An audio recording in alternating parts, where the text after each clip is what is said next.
this particular for this presentation, especially some 6 topics. Now let me see how one by one I will try to see how we could really go through this. The first one is the challenges or concerns of a parish ministry. Now, which are the challenges, concerns? The few things which I put here, especially in the context in which you are living. Vision and the strategy that aren't aligned. I know that I think Ghani Parish, which I checked with Joseph, which I visited, they had a wonderful vision, mission statement and strategy. I really appreciate, and they showed me the book and they showed me their report and so forth.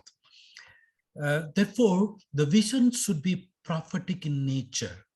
It is not just, let us have catechism or let us have, celebration, sports day and so forth. But then the vision should be prophetic in nature in every parish. Certainly, if these particular concerns are not addressed, then it becomes really a challenge. That's why I would say. Meaning it is future-oriented and originates from the heart of God. It is not just for pleasing, not for pleasing the bishop, but it really originates from the hearts of God. Vision, mission statements should be used as a compass for the church to set its ministry direction to. Therefore, that gives a direction what type of a ministry it should be. So if your church has a clear vision and there is no progress, it could be because your strategy is not lined up well. You may have a very good vision, but then your strategy is not good. So therefore, try to see what kind of a strategy to really understand as well as execute that vision. The second one is a culture that works against the vision. You may have a very good vision, but the clear vision is essential, but our culture is rather different and fails to follow the vision. Then it becomes a block. It becomes a big challenge.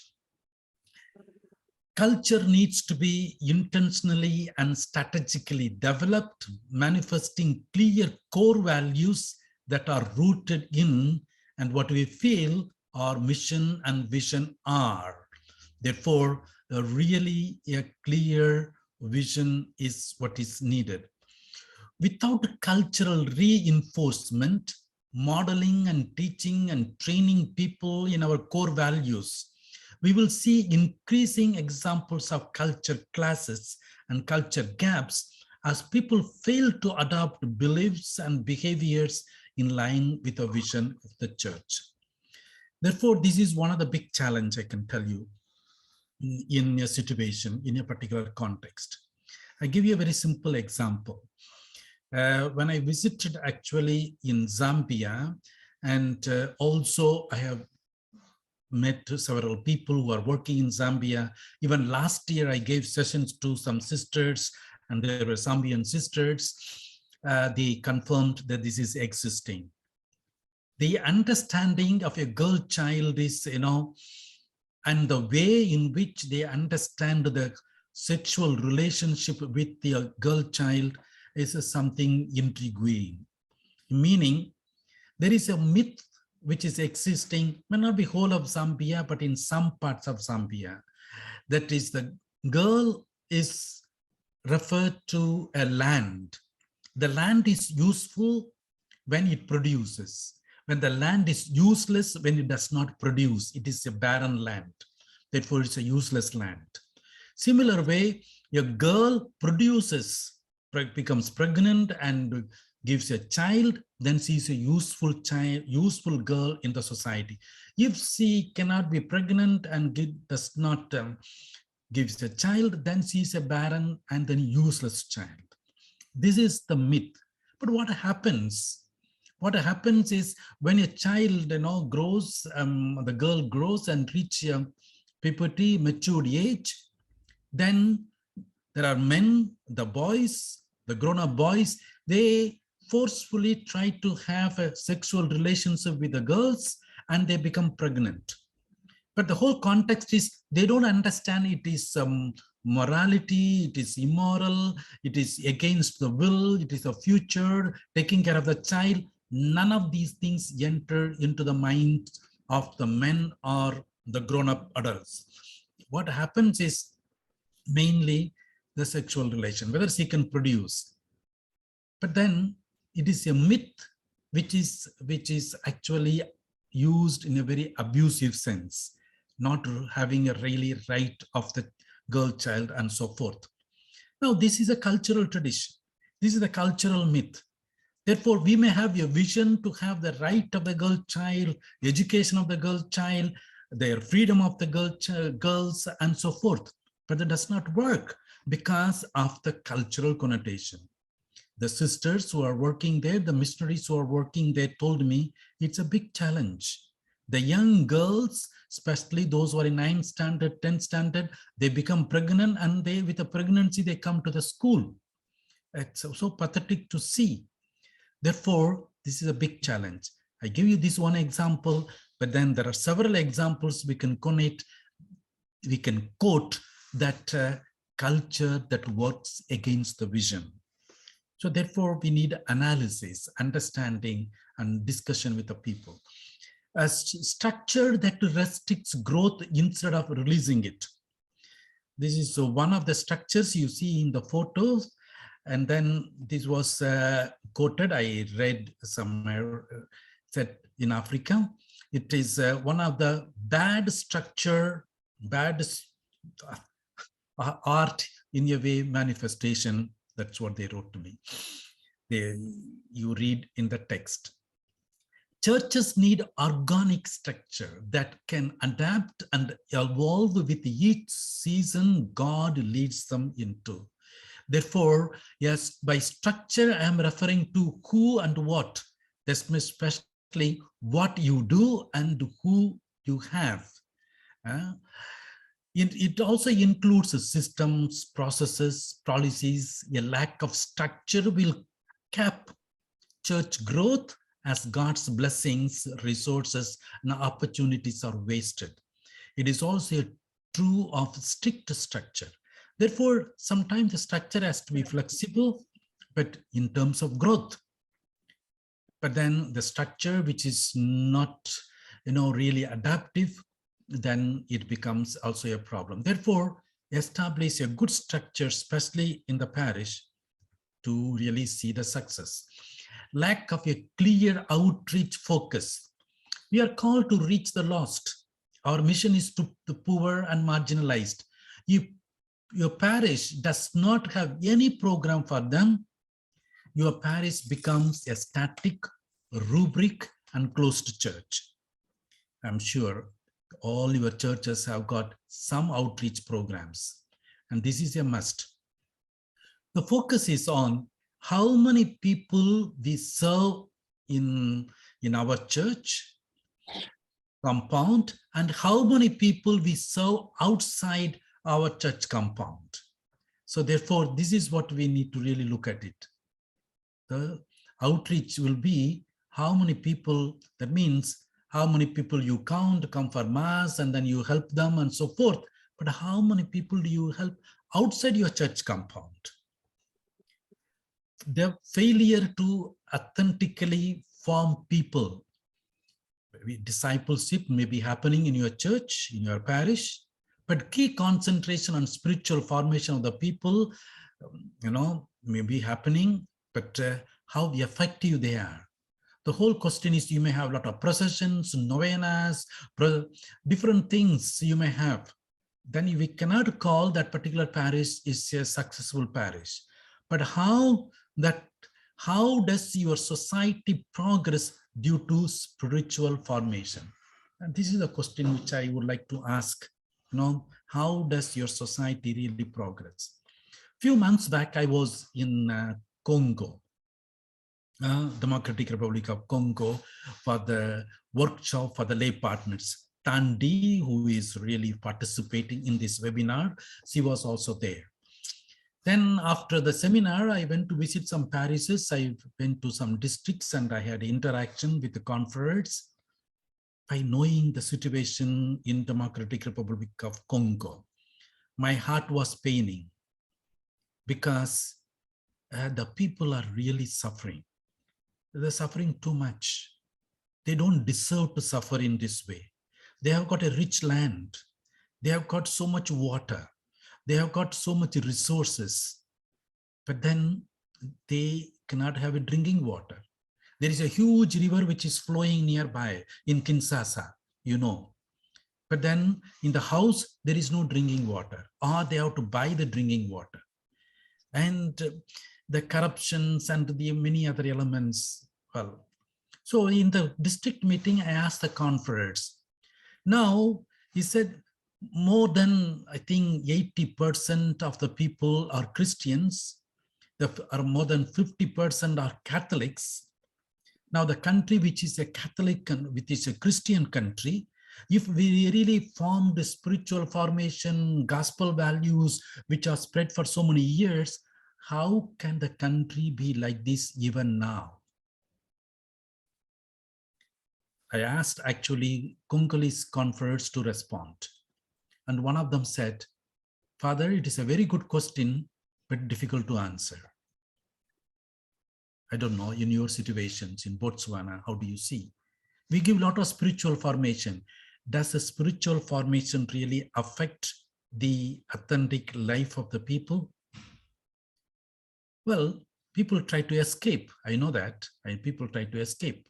In Congo, they told me that is why some of the political leaders and some other leaders and people who are rich, they were in Catholic Church. Then they were finding difficult to face the situation with the Catholic leaders and Catholic Church structure and so forth. So they left the Catholic Church and joined some denominations, or we call prosperity gospel preachers church, where they say rich is the blessing of God, poor is the curse of God, and so forth. So some people escape. And this also happens, this also happens in some of the places. Therefore, this is a real challenge, real challenge. The spiritual formation really affecting the church growth.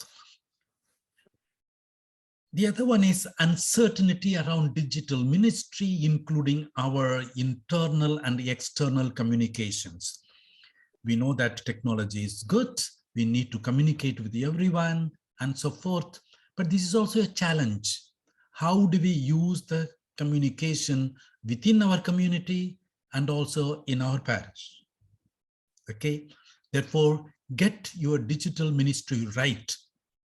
How to really reach the people, or how the people can really understand the meaning of a digital ministry.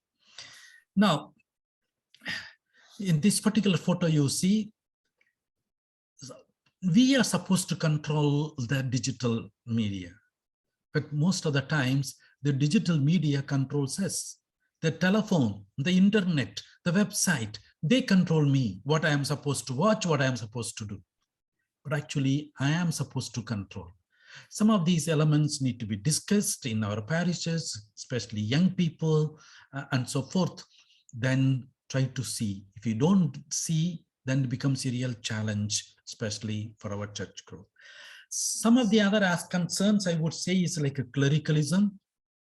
You understand, certainly, the more authoritarianism and the triumphalism of the church. We say only clericalism, only we have answers, we know all the things. Ritualism, we so much rely on the ritual aspects of the parish, the church, and the different sacraments. Lack of context-centered.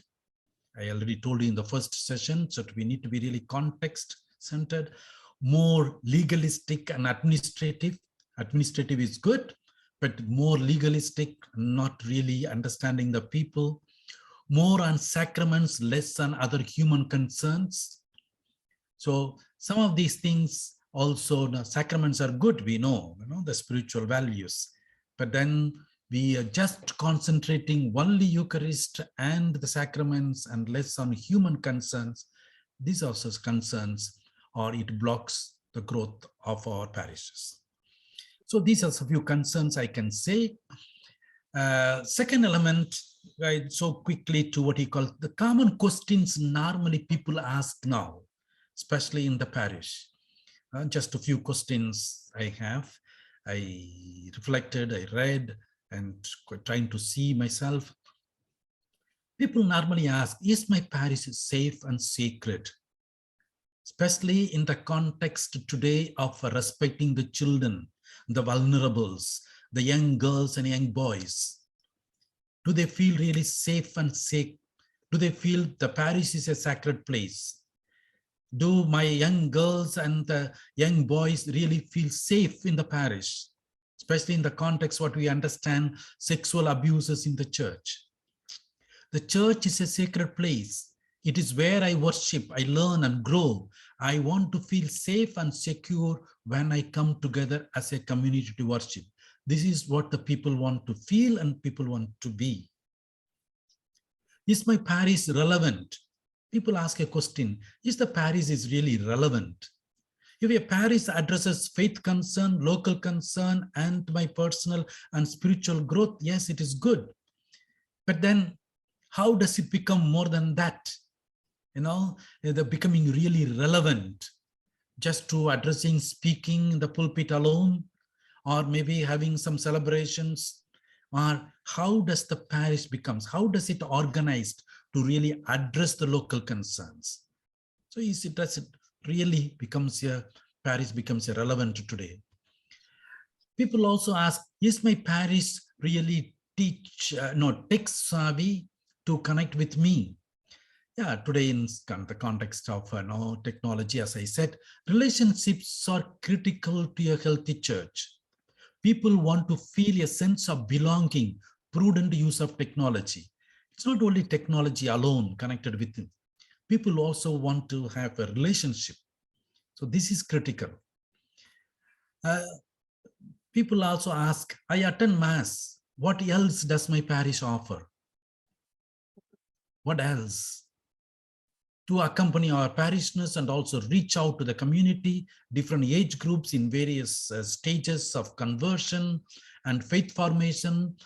Well, these are all we can try to do. So that's why they ask, well, other than Mass, what else does my parish offer? Well, we can also answer this question together with the people, because parish is not only myself, parish is not only the parish priest and the assistants, but also people. So invite to participate in the parish programs. So therefore, our concern will be the inviting them in different programs. People also ask this question, is my parish in touch with me, with my community? Knowing your community, its interest, and the people who live in it should help to plan out, reach out to all in your parish. So therefore, I should know the parish well. I should know my community. I should get in touch with them. Relationship, and also just not with the parish, Mass, and so forth, touch with them in many activities, involving them, in other words, So these are the few questions actually I would say people ask today. Now, I will, with that particular context, to two elements of challenges, as well as I would call it some questions, we go to what we call missionary parish. A difference between a missionary parish from a stagnant parish. It is like a Sea of Galilee teeming with life, and the Dead Sea, where there is no life, there is no growth. So that's a comparison between a missionary parish and a stagnant parish. We need to move from a pastoral ministry of mere conservation to a decidedly missionary pastoral ministry. That is what Evangelii Gaudium teaches us. Pastoral ministry of just merely mere conservation in the sense only continuing only the pastoral ministry, what we were doing last 20 years, 25 years, but more missionary pastoral ministry. So not just a pastoral ministry, missionary pastoral ministry. So we need to really see, get a grasp of this in the context. So therefore, a parish or a church is not a toll house only to collect money or to pay their taxes or to give their contributions, to get donations. It is not a toll house. Evangelii Gaudium teaches, Pope Francis is very clear on this, it is a place leading the people of God, guiding them, being with them, accompanying them, and so forth. So that is a missionary parish. Therefore, how can a parish become a missionary now? Yeah, this is the question. So I would like to place some images of your parish. Most of the presentation is from the booklet which I had sent earlier. If you have read the booklet, certainly it will be self-explanatory from the booklet. Images of your parish. This is one of the parishes. I don't remember the place and the name, but it is a substation. He is one of our SVD confrere, but it's a substation church. Just an image where and how he can be. First image is a caring mother. Today, the parish can be like a mother with an open heart and arms. Pope Francis explains this. The doors of an SVD parish are to remain open particularly for the poor, the less fortunate, and those pushed to the fringes of the society. That is the aspect of a caring mother. So SVD parish is actually listening and learning and caring. Listening, learning from the people, and also caring for the people. Therefore, make an effort for creative involvement of the whole community to understand this image, how they can live this image. Well, some of the images which I give you, there are 5 images we have, and all these 5 images can be explained to the people. You can also find out in what way that you can animate the people also in the parish to really understand as well as see the different nuances of it. The second image is body of Christ, which is we all know from the Bible. Paul talks about the church as a body, the many members with various gifts. So to the Corinthians, so essentially the Eucharist that makes the unity of the church in Christ as one body a reality. So the Eucharist, which really unites everybody. So the people of God, so that's the body of Christ. So therefore, in this particular body of Christ, there are many members. The church, the Eucharist really makes the church. The Eucharist really helps to really unify, and the church celebrates the Eucharist. So just celebrating the Eucharist creatively, taking account of the local context, their cultural nuances is also very significant in our parishes. We talked about interculturality. Interculturality, one of the things is finding the good elements in the culture. Sometimes we may immediately try to see only the negative elements, the bad trends, the bad myths, and so forth.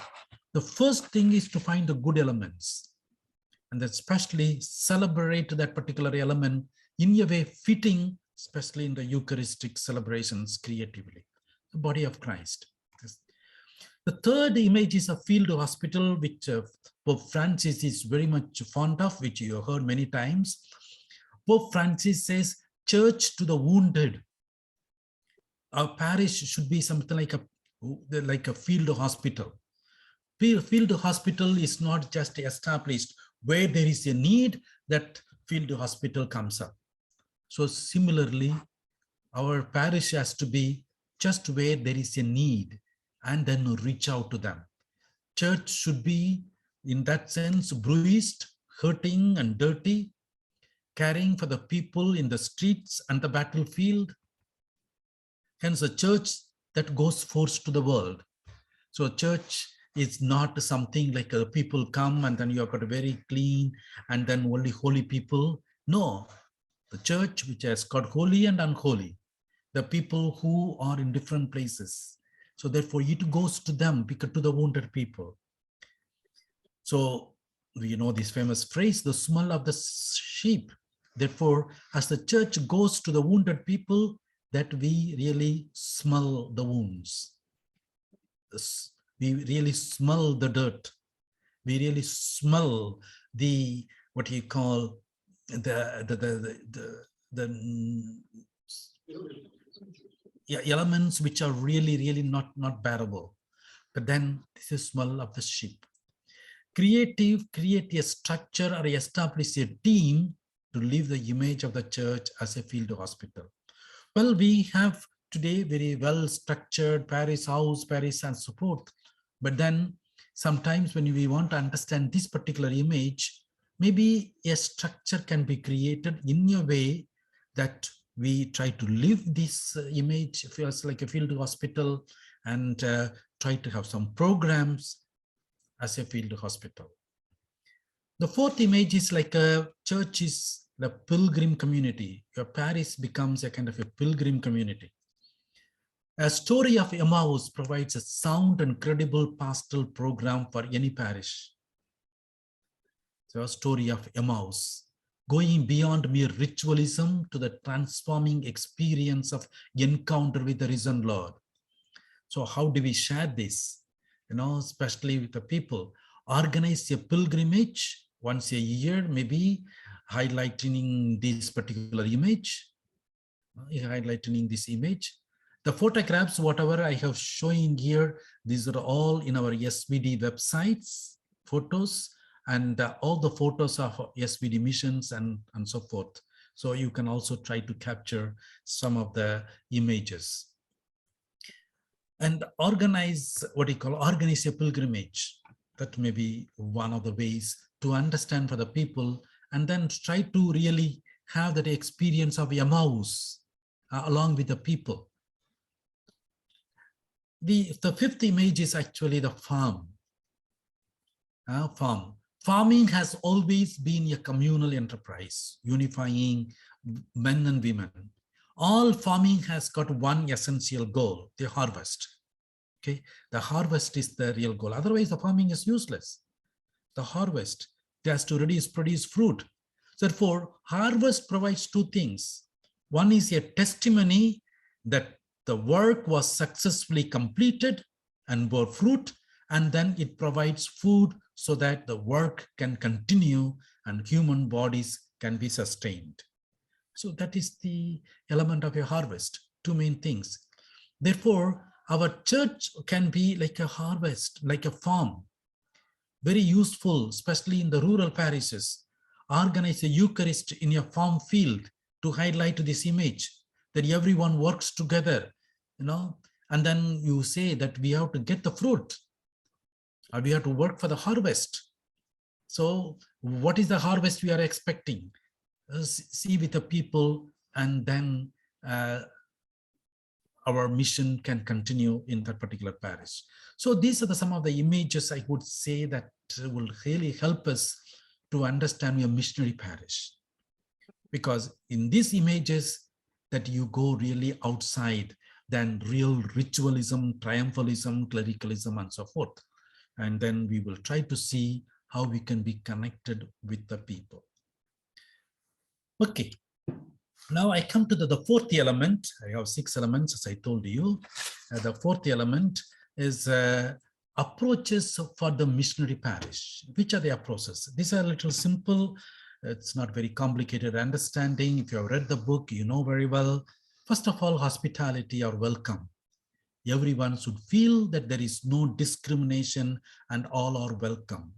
Diverse cultures, nations, peoples, clans, colors, and so forth.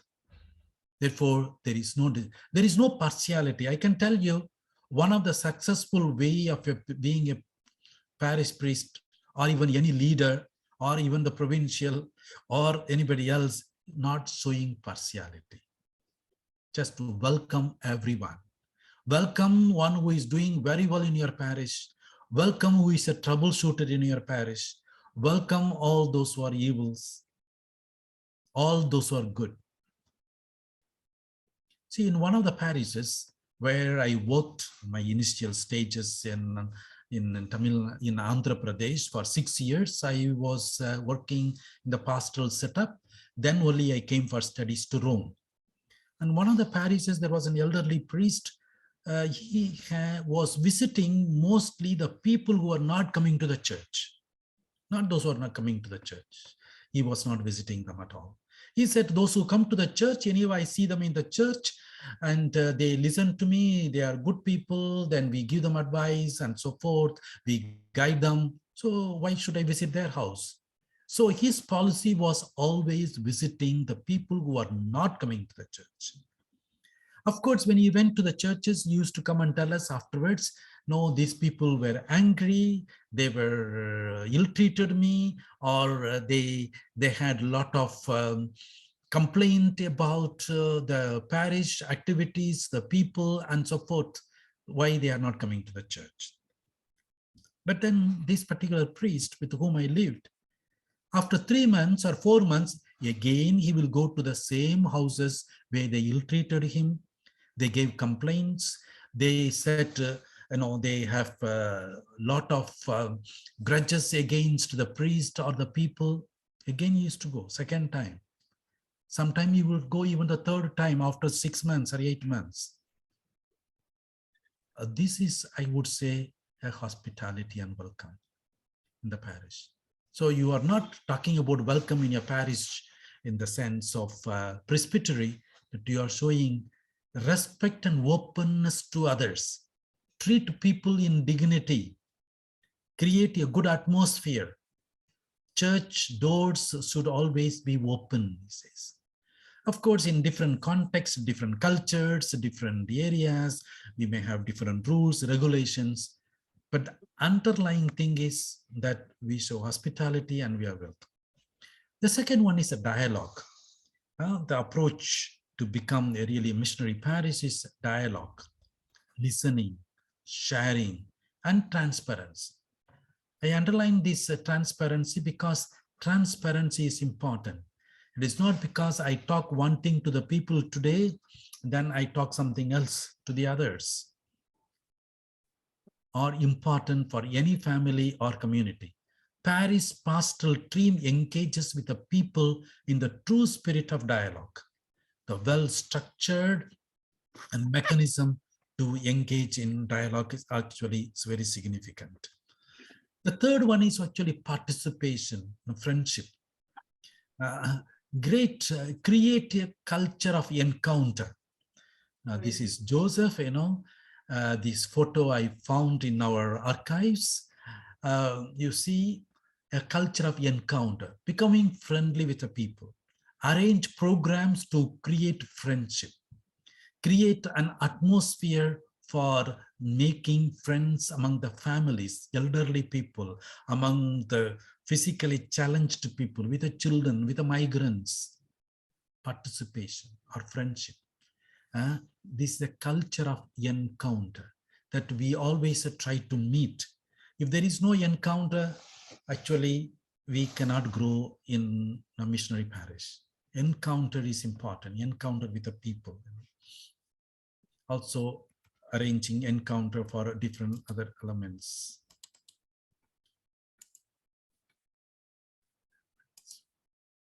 Okay, the fourth one is actually celebration. Celebrating faith and faith, family, and mission. Certainly, every parish needs a celebration, and every community needs a celebration. See and experience approach needs proactive measures, know the people, and create opportunities to celebrate. Celebrate with the people. Well, celebration should be meaningful, should be properly organized. It is the people who together we celebrate. Okay. Evaluation. This is another element of what we call important. Evaluation. Action without evaluation is spineless behavior and the evaluation has to be constant, regular, and ongoing. A spirit of openness, respect, critical listening, and a willingness to learn from the another are significant. When I visited that Jnani parish, that's what they told me. The village elders, they showed me a book, and in which their vision, mission statements, and all their programs have lasted 4 years. They set the 5th year only, they do they do evaluation every year. The 5th year, they do the total evaluation. And they showed me their book.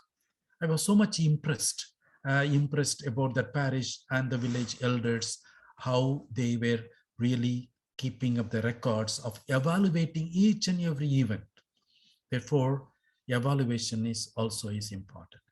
Okay, these are the few steps I can say: welcome, dialogue, friendship, celebration, and evaluation are the few steps we can say approach to missionary parish.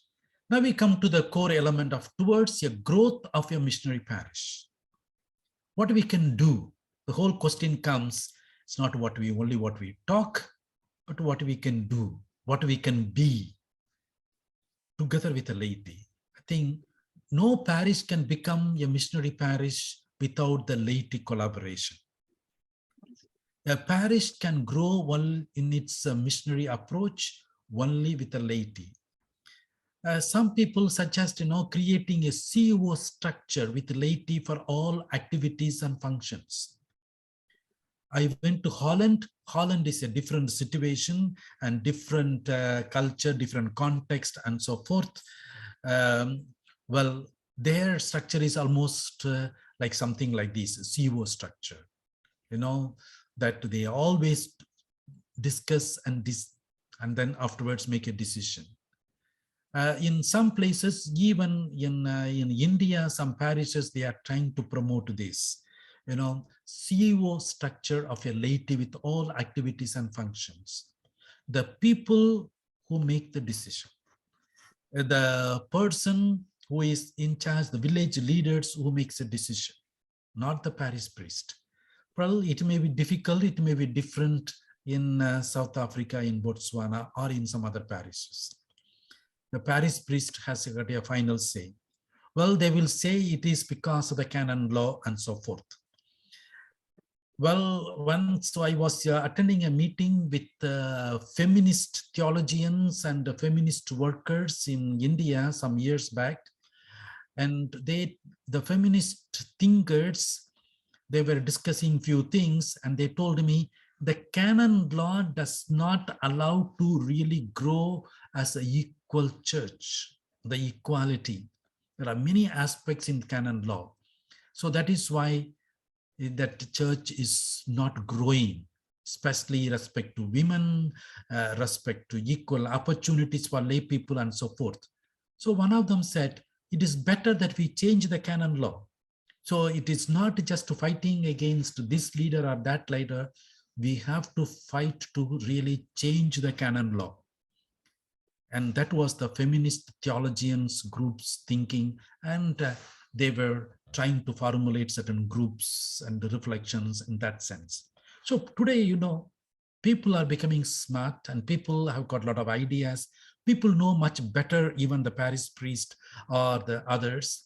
So therefore, we have to really understand and use in our own situations, how to really see. Now, I wouldn't say that you use a CEO structure there, but then you have to find in your own situations. But then we have to give a lot of responsibilities to the lay people, and the lay people are part of a decision-making process. This is what is important. Lay people should be part of the decision-making process, not I or we decide alone as the priest and brothers and the confreres. Okay, now just quickly, let us run through some of the activities for a missionary church, missionary parish, especially charismatic community. Certainly, this is one of the primary things, primary things, that is create a group, a commission in a parish for guiding the charismatic activities. teaching, guiding, certain charismatic activities. That is important. That is true. Prepare lay people preachers, lay mission preachers for parish feast, Lent, Advent. It is not only the parish priest has to preach. It is not only some neighboring priest has to come and preach these Advent feast. Today, prepare lay mission preachers. There are some of the lay people are very good. And then if they are not good, train them. This is what is important. Train the lay people, give them certain background. And once they are trained, certainly they will become good preachers. There you can see many in some of the churches organize a Bible week, a month, or once in a year. Now, if our SVD is giving importance to Bible, I would say that we need to have a Bible week. Probably you have. I do not know, but I just want to say in Philippines, they have got Bible month, not only for SVDs of the whole country. The whole country takes, as the bishops' conference have taken it, and they have introduced Bible month for the whole church. Bible week is celebrated some of our mission stations in India, in Indonesia. Yeah, Bible week. In the seminaries, you train the people with Bible week. Every day that you have got different programs. One of the lay persons who was giving his talk, or giving us, especially the generalate members, one of the lay person from Mumbai, he gave a retreat to the generalate members few years before in Nemi. And one of his suggestions is probably this will help the SVDs to have a Jesus walk. Jesus walk. He was suggesting the parish priest, mainly the parishes, he was coming from the parish atmosphere, or the assistants, they should go every day 1 hour walk, as though you imagine that Jesus is walking. If Jesus walks in the street or somewhere, outside in your parish situations, in the village, what Jesus would think and what Jesus would do. He said, just do that. Just imagine that you are Jesus, and then walk around every day 1 hour. It is not evening walk for exercise, but then maybe exercise you do it different times where you may have different other ideas, but then say Jesus walk. He said, this is going to help, especially the priest, those who are working in the parish, to understand the parish, understand the people. And then he said, probably you will also act like Jesus after the walk or during the walk. You just, today, if you can, you try. If not 1 hour, maybe half an hour, just to walk, nothing, walk like Jesus. Teaching the kingdom of God and making known the person of Jesus. So this is our primary thing, as one of our conferees questions regarding primary evangelization. That is true. But then along with the teaching, make known the person of Jesus. It is not only the words, but the person of Jesus. So that is also important, Vibrant prayer and liturgy, of course, we need to have a vibrant prayer and liturgy, find ways to integrate in an appropriate way different languages, ethnic music, cultural expressions of spirituality into regular parish liturgies, include in the liturgy the plight of the needy and the poor, teaching different forms of meditations. Now, that is one of the things of our, what we call SVDs. We are coming from different countries. Well, take some of the elements from local, but from your own country, from your own experience, what do you introduce to the people? That is sharing your culture. Now, if I am coming from India, Indonesia, Philippines, or from Europe, in Poland, maybe some of the things, we can see both ways. So it is teaching different forms of meditations, not imposing on them, but then try to see whether it is helpful or not helpful in that sense. So spiritual activities, not mere rituals and obligations, but they change their lives to love God and to love the neighbor. This is what the liturgy should affect to the people. Social outreach programs, the photograph, the previous Superior General Heinz Kluge, and we know his life was mainly with the social outreach programs. Employment cells, placement services, women's health, security services, or medical devices, water beds, wheelchairs that could be lent, circulated, etc., distributing food, or soup kitchens, creating a common social fund for the parish, so many things. But then every parish should have some social outreach programs, which I underlined the previous session too.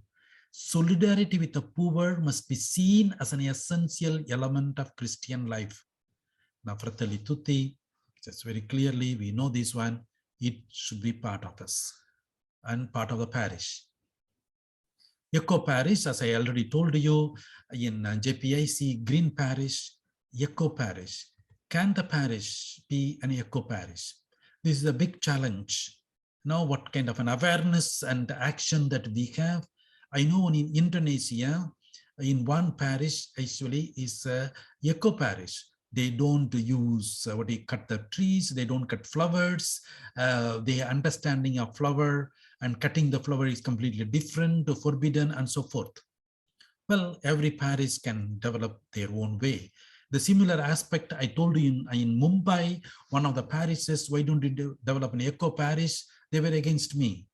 They said, Father, here flower is important. Here, some of the parishioners, they are having their business because of the flower, which they sell for the marriage, decorating the church, the different other celebrations. Our business is selling the flower. If you tell these things, our whole life is spoiled. Well, people have got different understanding. Therefore, in your own situations, try to see how to develop an eco parish from greens. There are different ways. It is not just flower, and it is not just 2 trees, but then different element of a parish using plastics. And I appreciate Kenya. When I went to Kenya just recently, as some of you might have traveled there, you would know this, that Kenyan government does not allow to carry plastics. If you carry plastics, you will be punished. In the Kenyan country, the plastic is not allowed. I mean, the country has taken a particular step. So there are some ways you can see. Them also schools, I know, in Philippines or also in Indonesia, some of the schools, they have forbidden to use plastics. Okay, so different ways you can also try to teach. Eco Parish has got different nuances. In your own places, you see, especially young and the children should be taught about Eco Parish. Commitment of your parish for ecological concerns. So how much you are committed? Well, I've got another 8 minutes more. I will try to be quick. Celebration of diverse cultures. This is another element. We talked about interculturality. Adapt diverse cultural forms in liturgy, catechism, and social gathering, especially good elements of the culture. For that, I should know the culture. I should know the cultural element. If I do not know certain African symbols and then their cultural expressions and so forth, maybe I may be doing the wrong things. Therefore, understand, learn, and then use those cultural elements. And search for ways recognizing and appreciating diverse cultures in a community. Have a representation of diverse cultural members in every committee or association. So for intercultural engagement, of richness as well as a challenge. So the intercultural aspects in a parish, it is both your richness to adapt and then celebrate culture people enjoy, maybe a little dancing, singing, and so forth. But then certain cultural elements, as I gave you some example of understanding of a woman, understanding of girls, regarding sex, and so forth. Then If some of the aspects are contrary to the morality, then we need to really change or challenge, change and challenge. Especially certain the practices of, what the elders do and so forth. In your own situations, which are the cultural practices that we need to change and we need to challenge. That is not easy, I know. I know. We need to really work with the village elders. They need to be convinced, and then through them we change, through the people we change. Media and ministry, which you know very well, provide the crook and the staff needed for the ship to know the risks therein.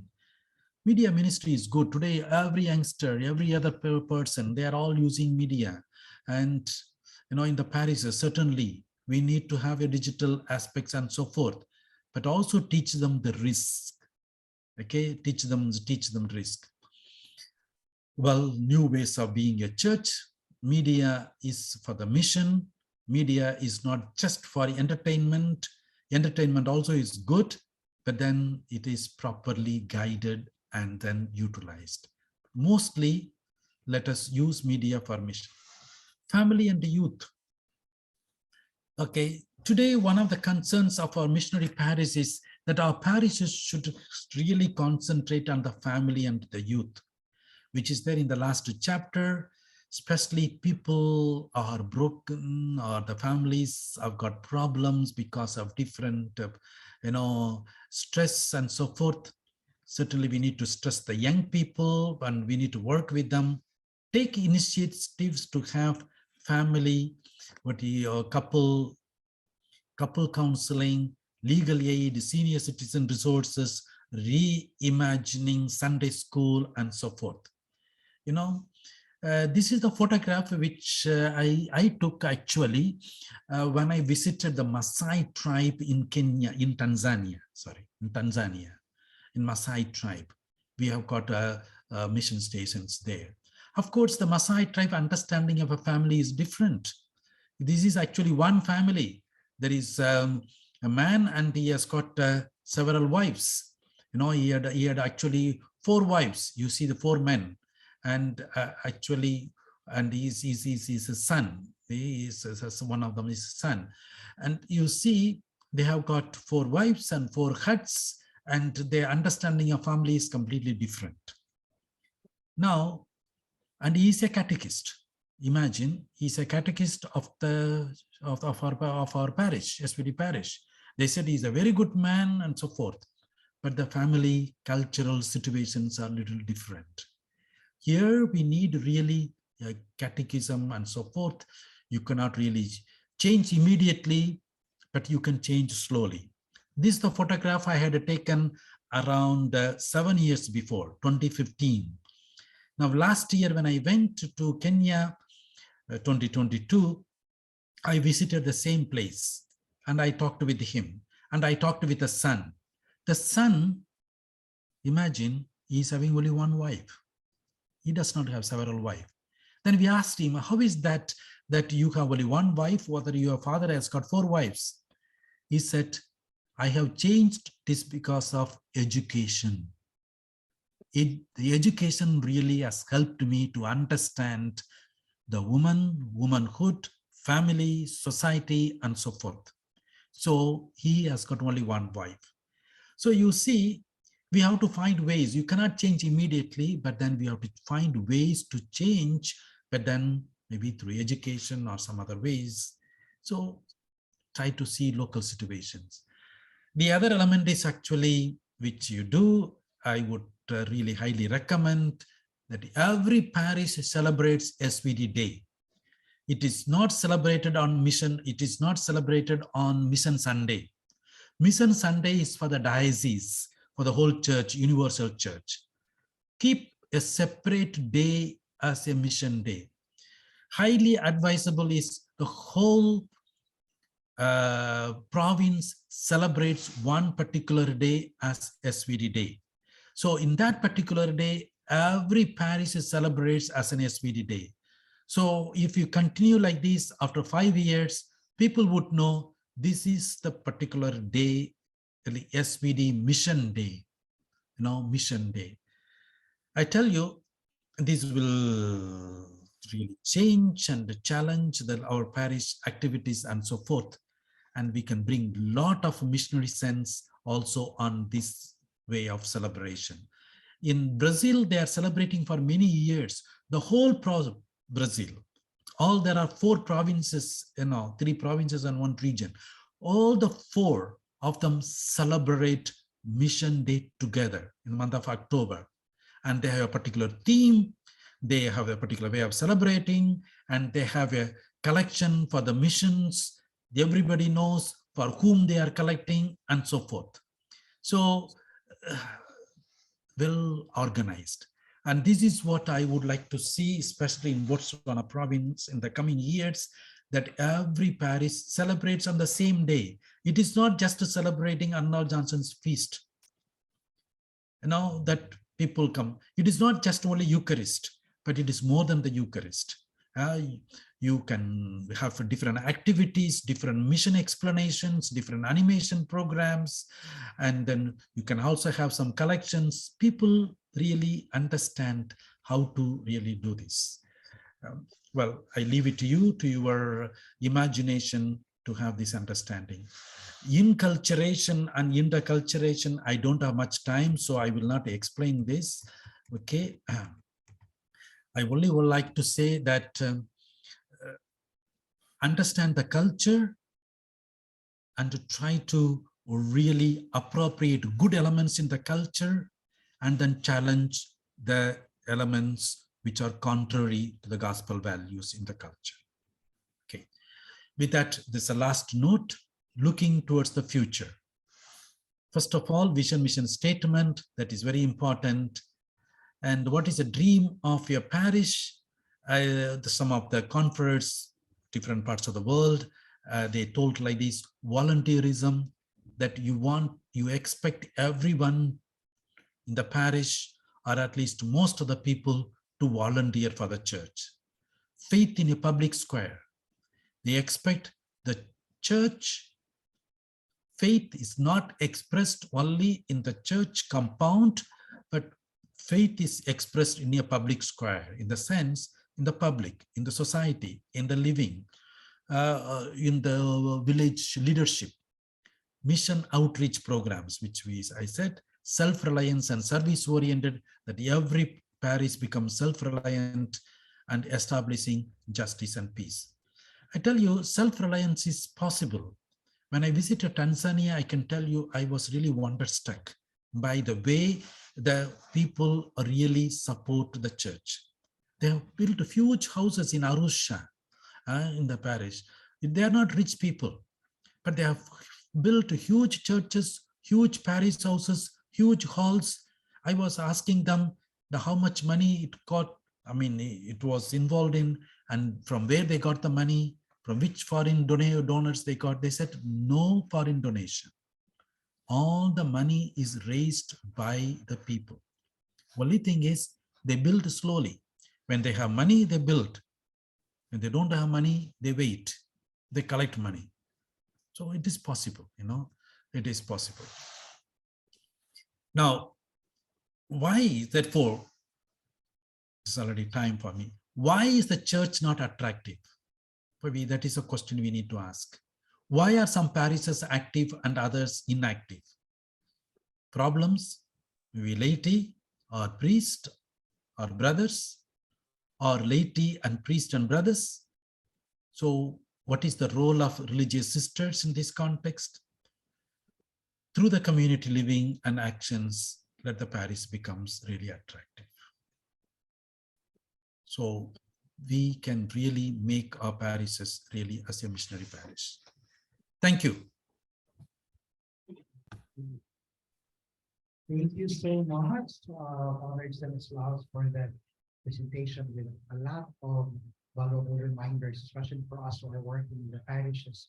Now, we know that we have some pending questions also. So, okay, so now is the time again for question and answer. Let's try to be a little bit concise so that we can accommodate more questions from our conference, from our sisters, and our lay partners. Okay, now I will just switch again the video. Okay, anyone who would like to ask some questions to Father Stanislaus? So maybe while they are still thinking, yeah, okay, Father. Yes, okay, yeah, I'm about to do it actually. So we have one comment here. Where's the chat? Okay, from our lay partner. I think it was an observation. Okay, so according to Manny Tandy, one of our lay leaders, lay partner in Malapolele, a challenge of SVD missionaries placed with diocese and priests.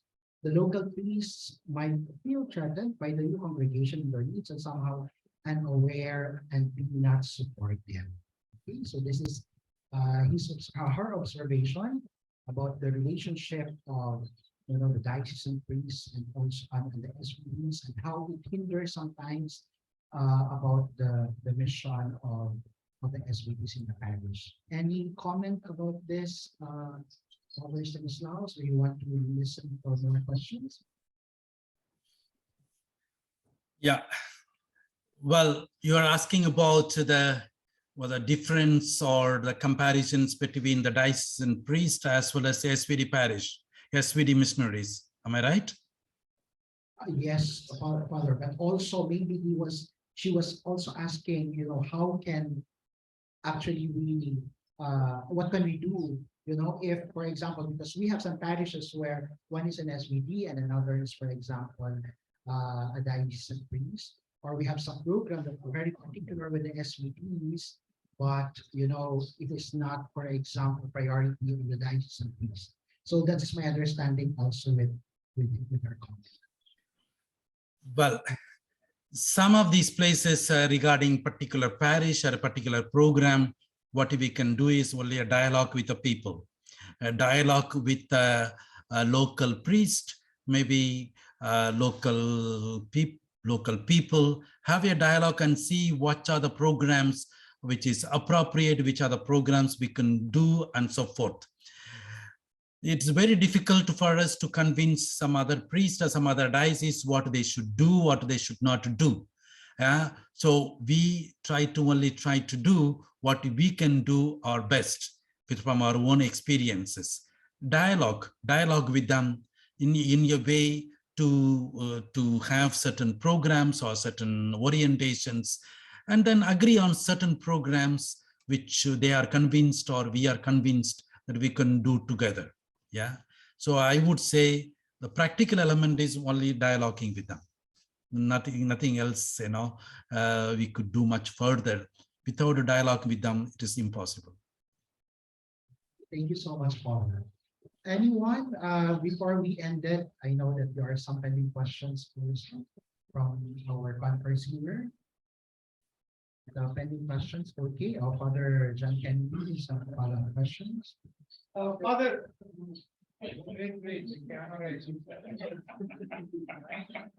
Father Stanislaus, in your presentation, you mentioned how we should be. Okay, we should be people of welcome, and we have to be very hospitable when people come, and we should have openness and respect and so on and so forth. Then you also mentioned something which made me wonder. You said that our church doors should always be open. What does it mean? In our context, is it possible our church doors always be open? Yeah. Or the one aspect is it is welcoming. We are not talking about welcoming, just to in our parish house or a parish compound.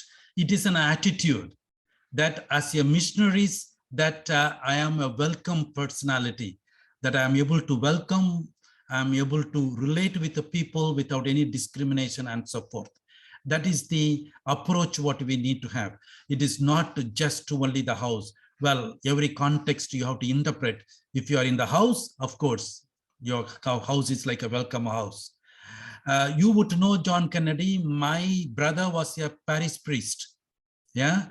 My brother, younger brother also is a priest in the diocese. in my own diocese. And then when he was a young priest, he was also a kind of a revolutionary priest, inverted commas, okay? And then he used to keep the whole house open till evening, morning till evening. Then his room was never closed. Once I visited his parish, I was really wonderstruck.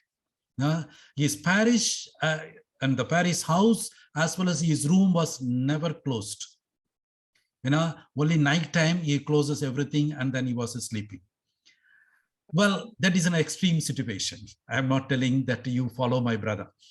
Well, in the present parish, probably he is not doing that way. When he was a young priest, certainly he was doing.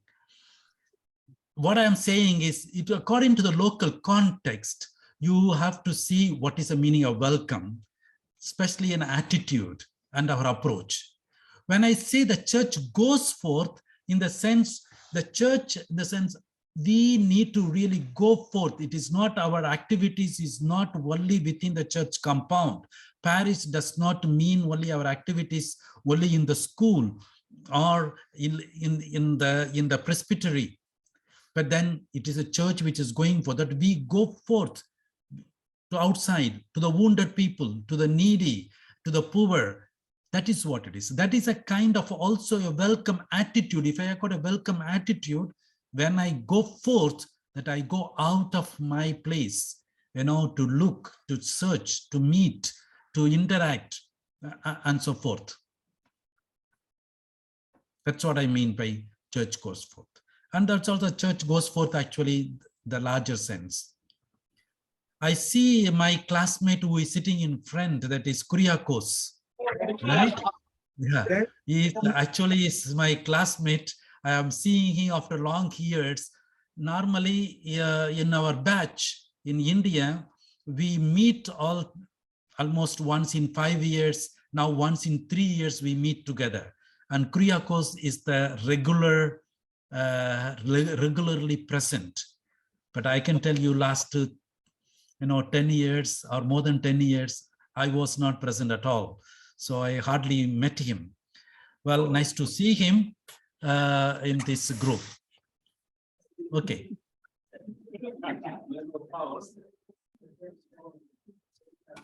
Okay, thank you, Father. So, yes, okay, Father Charles.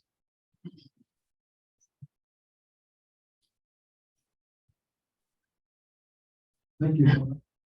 I think my question with your prayer and discussion and presentation has really thrown more light to it, but I would still like to ask for further clarification. In regards with doing mission in contest,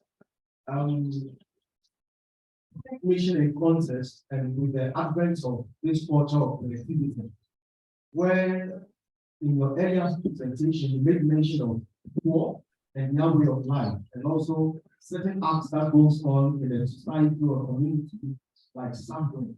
So where you see the poor, and you made mention of like, there are some of these people who want to come out of that poverty to a new kind of leader, where in other cultures, you meet a group of people who are poor, and you really want to help, but they are very okay in their situation.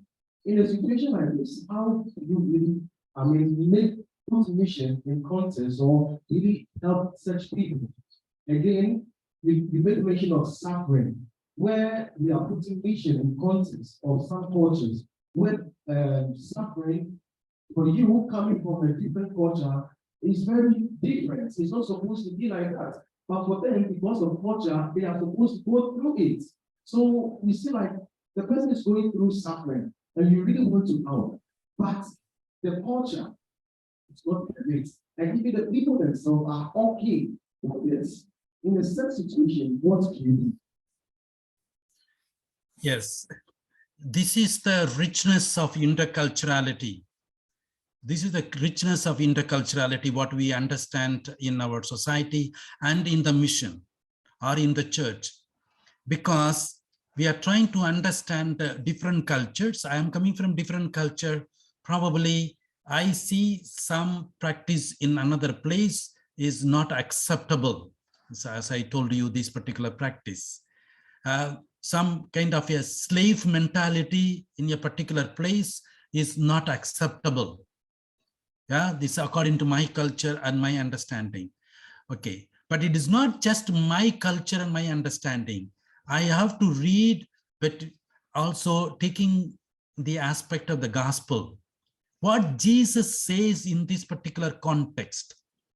Will Jesus allow these people to suffer in this way? Will Jesus really allow these people to continue these cultural traditions and so forth? Now, that is one of the main questions we need to have a discernment of analysis of the cultural elements, which are good, and then try to appreciate. Now, as I said, in Tanzania, the generosity and the people, they really come out to support and to help one another is tremendous. I have not seen even in my own country. But here, I see the generosity of the Tanzanian people, especially in Arusha, where I visited. But then you don't see maybe in some other places. So therefore, you try to see some other elements. So the question of analyzing the culture. Some of the things maybe also we need to also see in the context. When I went to Indonesia, and they say they gave you a nice welcome in the public on the roadside with the dancing and other things. Afterwards, in the public, they gave you a bottle of beer and also one chicken. They said it is our culture to welcome you with a beer bottle and with your chicken. Now, I was so embarrassed to accept a beer bottle in front of everybody because I am coming from a culture. That particular culture would say, especially in my context, maybe India has got a different context in different places, where if you drink alcohol, that it is bad. It is not acceptable. It is something which is not good. That is what the cultural background which I am coming from. Now, in my culture, actually, I cannot eat beef. I cannot eat pork, and they don't cook. In my house, till today, I can tell you, we have never cooked pork. We have never cooked beef. But that is not the same culture in other places. Maybe the person is in Kerala culture, or person is sitting there, or Kuriakos, their culture, beef is acceptable. So therefore, now here I am not condemning one person or I'm glorifying my culture. No, my culture, it is not acceptable, it's okay, but other culture, it is acceptable. And for marriage and celebrations, they have to give beef, and that is the tradition they have. Well, when I go there, I don't condemn, then I accept. But these are all simply eating habits. But that can be easily adjusted or not adjusted. But when you come to the moral questions, in your way equality is treated, in your way dignity of your person is there, in your way that some of the elements in which that leadership is defined and designed. Now there comes a question whether whether this is acceptable or not acceptable. This is with the gospel values, which is against gospel values. Some of the what you call puberty or the maturity of the women or the boys, the cultural practices which there are in all parts of Africa, in different parts, not only in Africa, in Latin America, also in other places. Some of the practices you may accept, some of the practices you cannot accept because it is dehumanizing them. It's not respecting their human. So therefore, these things very difficult to change. People may say, no, it is okay for us. Now there comes a question of education. As I said, in Tanzania and Maasai tribe, having 4 wives is good, okay for them sometimes back. But through education, now they found it is not okay. It is not good. So they change, or they are trying to change. In lay partners group in Tanzania, they have got lay partner groups. They lay down the they lay down the conditions who can become a lay partner. You know, other than putting Christian, baptized, and so forth, one of the conditions they put is now that they should have only one wife. If they have got 2 or 3 wives, they can't become SVD lay partner. Who put it? It is not the priest. It is the lay people themselves. They designed which are the conditions of becoming SVD lay partner. So therefore, it is the way in which that we try to understand and also challenge as well as accept certain cultural elements. So I'm not looking from my cultural perspective, ethnocentrism, but I look it also from the gospel value. Okay, thank you so much, Father. You know, we do not have the time. It's just what we really appreciate. Are there any other, maybe we can accommodate one more question, or we are okay already? Okay, Father, so this afternoon, we are going to have a deepening of, by having some sharing and group discussion based on your presentation. But for now, we would like to call one of our conferees here to give the vote of thanks. I would like to call Father Joseph Matakan.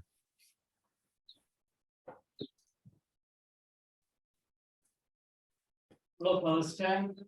On behalf of the Botswana province, also the members who joined online, I would like to extend our gratitude for taking time to be with us and presenting to us a very informative topics. One is the file of the SVD parish and becoming an SVD parish. We started with reminding us that we need to come and be with the people wherever we start our ministry and create a consciousness. Not coming with our own consciousness formed from wherever we come from, rather develop a consciousness where we are, and then from there we begin our mission, guided by the Spirit, and respond to the context, where each context we have different struggles, each context have possibilities, opportunities, as well as challenges, and respond accordingly, and be a community that is alive. Use the word a stagnant church or alive church, and it is in the hand of each one of us how we would like to use God-given talents and our creativity and involve the local talents and the local lay participation and make a parish where we can truly see SVD in nature with our own characteristic dimensions, and a parish that is alive and vibrant. And becoming an SVD parish is again how we are able to start from having a proper vision and mission for the community, developed by the community, and then making a journey to proper evaluation. And your presentation has once again is a reminder and a challenge for us to reevaluate who we are, how we function today, and how we want to move forward. And in the afternoon session, as we'll be deepening this reflection, it will help us to set, as a province, our own goals, and also when we go back to our mission, how do we now contextualize our own local context. So we really appreciate your presence, your presentation, and we hope to have many more of these, because this is how we can be motivated and continue our journey. So thank you once again on behalf of the conference present and people who have joined us online. And God bless you. Thank you. So I too like to thank all of you for your participation as well as the interest.